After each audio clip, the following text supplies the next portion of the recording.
Olá, um feliz e um abençoado sábado para você, para toda a sua família e para todas aquelas pessoas com as quais você tem compartilhado os nossos vídeos. Amém? Muito obrigado, porque você tem nos ajudado a levar paz, conforto, a certeza do amor e do perdão de Jesus para muitas pessoas.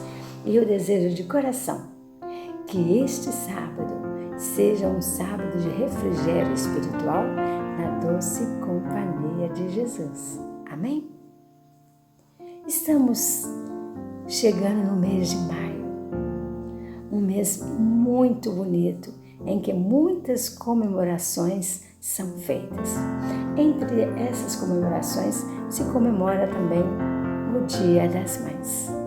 E é por isso que esta semana nós vamos falar alguma coisa sobre mãe que compartilha seu filho. Você já ouviu falar isso? Com certeza, né? Nós ouvimos dizer que mães que compartilham a educação dos filhos com os avós, que compartilham a educação dos filhos com as babás. E assim nós vamos ouvindo falar de pessoas que compartilham os seus filhos. Por vários motivos, muitas mães são obrigadas realmente a ter este procedimento. Mas temos ouvido falar também sobre compartilhar mensagens. Como que nós compartilhamos, né? E eu espero que você esteja realmente compartilhando essas mensagens, tá bom? Então nós vamos falar aqui sobre uma mãe que compartilhou a educação do seu filho. Essa é apenas uma parte da mensagem de maio, porque semana que vem nós vamos falar de outra mãe também, tá? Assim já comemorando e enviando o nosso abraço, o nosso carinho para todas as mães do mundo, tá bom? Então vamos lá. Vamos falar um pouco sobre o que aconteceu lá no passado, depois que José foi levado para o Egito. A família de José cresceu muito e eles foram aproximadamente com 70 pessoas para lá. Mas diz aqui o livro de Êxodo, no capítulo 1, que os filhos de Israel foram fecundos e aumentaram muito e se multiplicaram grandemente e se fortaleceram de maneira que a terra se encheu deles. Quando José foi levado ao Egito e chegou a ser governador, a família dele foi crescendo muito. Mas diz aqui o verso 8, entretanto, se levantou um novo rei sobre o Egito que não conhecera José. E ali começaram as dificuldades para os filhos de Israel que tinham ido para o Egito, porque tinha acontecido grande fome naquela ocasião, naquela região, e José os acolheu ali. Então nós vemos que a família dele cresceu grandemente, se fortaleceu grandemente. Então isso fez com que o novo rei do Egito, que não conhecia José, que não sabia da história de José, como que José tinha chegado ali, que não tinha nenhum carinho, nenhum respeito pelo povo de Deus, fez com que aquele rei tivesse medo, porque a família do povo de Deus estava crescendo excessivamente. E nos diz aqui, então esse rei disse ao seu povo, eis que o povo dos filhos de Israel é mais numeroso e mais forte do que nós. Então ele sentiu medo da família de José crescer, que eram homens de guerra, eram homens de trabalho, eram homens de coragem, e agora o novo rei teve medo de que aquele povo crescesse tanto e depois fizesse guerra contra eles. Então ele tomou uma decisão horrenda, podemos dizer assim. E nós vamos saber que decisão foi essa que o novo rei do Egito tomou contra os filhos de Israel. E agora ele ordenou que os seus comandados entrassem nas casas das hebreias, quando elas tinham tido seus filhos, e que se ali tivesse filho homem, fosse tomado dos braços da mãe. E nos diz que o sofrimento, a dor daquelas mães foi grande. Muitos choravam, porque os seus filhos eram arrancados dos seus braços e eram lançados no rio Nilo. Tamanha perversidade. Causaram horror, pranto e sofrimento na vida de muitos dos filhos de Deus. Mas nos diz no capítulo 2 que a mãe de um menino especial lutou com todas as forças, escondendo o seu filho por 3 meses. Então diz aqui para nós, no capítulo 2, foi-se um homem da casa de Levi e casou-se com uma das filhas de Levi. E a mulher concebeu e deu à luz a um filho, e vendo que era forte e formoso, o escondeu por 3 meses. 3 meses, Jecobede escondeu o seu filho. Mas não podendo mais esconder o filho, continua o capítulo 2, depois vocês leem todo, diz que ela preparou um cesto, calafetou com betume, e ela diz: eu o colocarei no rio Nilo. Sobre a orientação de Deus, ela fez isso, sabendo que Deus iria prover salvação para o seu filho. E nos conta a história que naquele rio, a filha de Faraó ia sempre se banhar com as suas damas de companhia. E neste dia em que aquele cesto foi colocado ali, a filha de Faraó viu o cesto e ela ordenou para suas servas que pegasse aquele cesto. E quando aquele cesto chegou em suas mãos, ela ouviu o choro de um neném. Ela, abrindo aquele cesto, ela se compadeceu daquela criança e o amou. E era o menino Moisés. Ela então o levou para a sua casa. E, sendo seguida pela irmã de Moisés, essa menina disse para ela: eu conheço hebreias que tiveram seus filhos e ainda tem leite que poderia amamentar esta criança. E vendo a filha do rei que aquele menino realmente estava com fome, mandou que levasse para a casa da sua verdadeira mãe.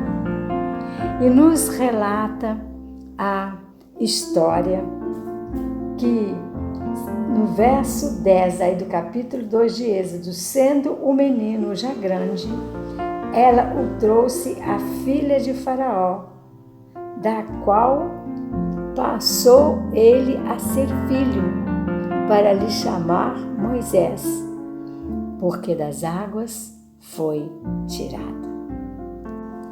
Então aí no verso 10 nós vemos Moisés de volta para os braços da mãe adotiva, ou seja, da filha de Faraó. Quando já o menino era grande, a sua mãe verdadeira o levou para morar no palácio. Mas podemos ver o exemplo de mãe que Jocobede foi enquanto ela teve o seu filho sob os seus cuidados. Ela aproveitou todo o tempo que ela tinha para instruí-lo nos caminhos do Senhor. Ela aproveitou todas as oportunidades para ensiná-lo a conhecer a essência do único e verdadeiro Deus, que é capaz de amar, que é capaz de abençoar, que é capaz de dar libertação ao seu povo ali naquela ocasião.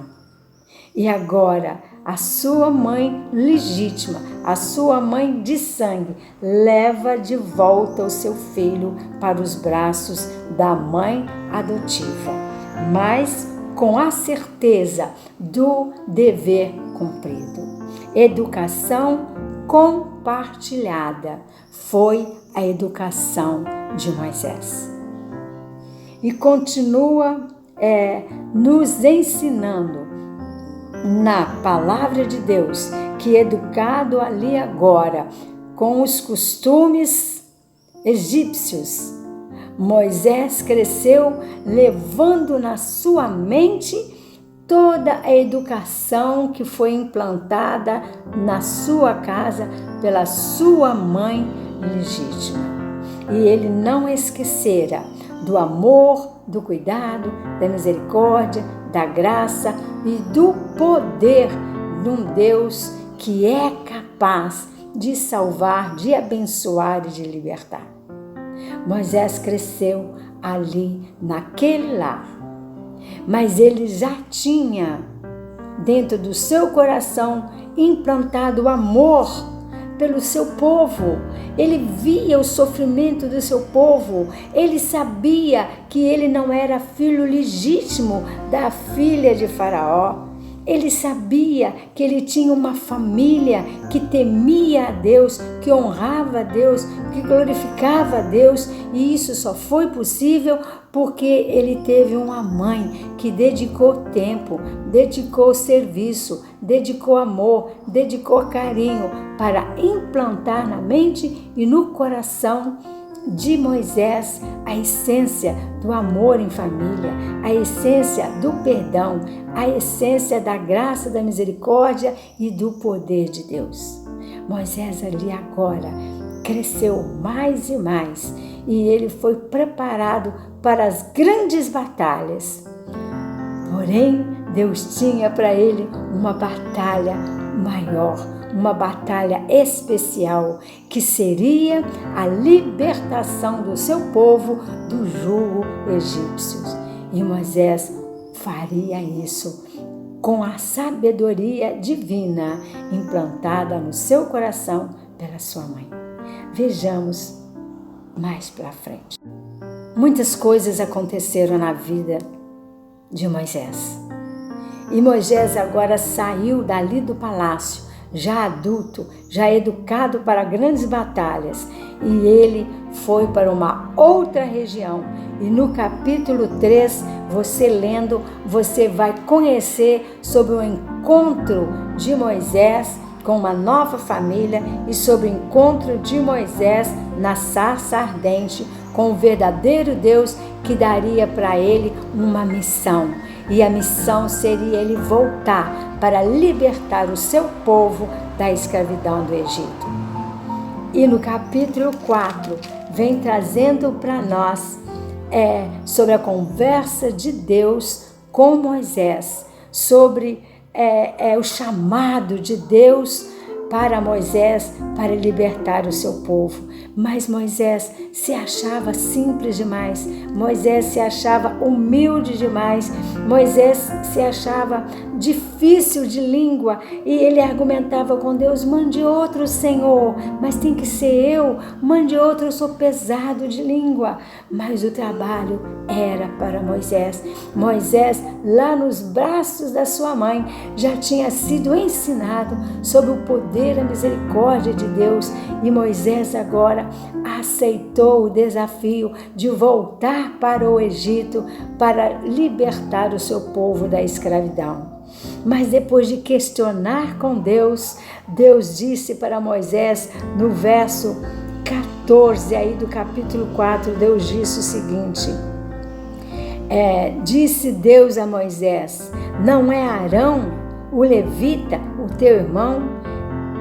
Eu sei que ele fala fluentemente, e eis que ele está vindo ao teu encontro. E ele vendo você, Moisés, ele se alegrará. Deus proveu o reencontro de Moisés agora com o seu irmão de sangue. Deus proveu o reencontro de Moisés com a sua família de sangue. E mais do que isso, Deus proveu o retorno de Moisés para o meio do seu povo para libertá-lo da escravidão. E ali de volta, no seio da sua família materna, Moisés executou com amor, com zelo, com confiança, com coragem, a obra que Deus tinha determinado para ele. Mas isso só foi possível porque, embora sua verdadeira mãe o compartilhasse na educação com a filha de Faraó, ela o soube educar para um grande ministério. Será que nós também estamos sabendo educar os nossos filhos para um grande ministério? Porque nós também compartilhamos os nossos filhos com a sociedade, com esse mundo cruel. E nós precisamos, enquanto eles estão sob os nossos cuidados, implantar na mente e no coração deles disciplinas espirituais, compromisso com Deus, deveres celestiais. E nós precisamos preparar os nossos filhos, porque o nosso mundo não é aqui, mas aqui é a nossa luta, aqui é a nossa batalha, aqui nós recebemos desafios todos os dias e os nossos filhos devem ser preparados para enfrentar e superar os desafios deste mundo para realmente se preparar para o reino eterno. Amém? Que esse presente sabático nos ensina a compartilhar realmente com este mundo filhos educados e bem preparados para a eternidade. Amém? Muito obrigado por você nos assistir. Muito obrigado por você compartilhar os nossos vídeos e muito obrigado, porque um dia nós vamos compartilhar juntos a presença de Jesus na Canaã Celestial e vamos ter o prazer de nos abraçar e de nos conhecer. Vamos nos encontrar lá? Que o Senhor te abençoe, mãe. Que o Senhor te guarde, mãe. Que você tenha sabedoria e que você, neste mês, que é considerado também o mês das mães, você sinta a influência dos céus na sua vida, na sua família e que assim nós possamos sentir a doce presença de Jesus nos acompanhando e acompanhando os nossos filhos. Amém? Um abraço para você e até sábado que vem, quando nós vamos falar sobre outra mãe.